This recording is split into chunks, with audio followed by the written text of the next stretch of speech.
This is the Microsoft Surface tablet. I'm going to show you what happens when you plug a USB drive, in this case a thumb drive, into the tablet.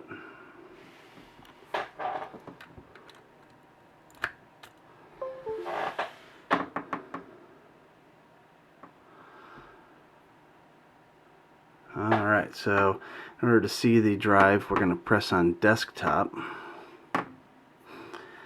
and then we're going to click on Explorer.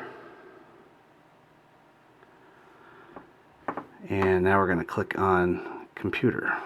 So we didn't see our cruiser drive just showed up, and if we want, we can click on that. You can see the files that are on there.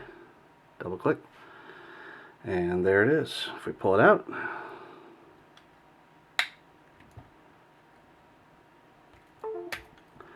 hear the sound, and then it goes away.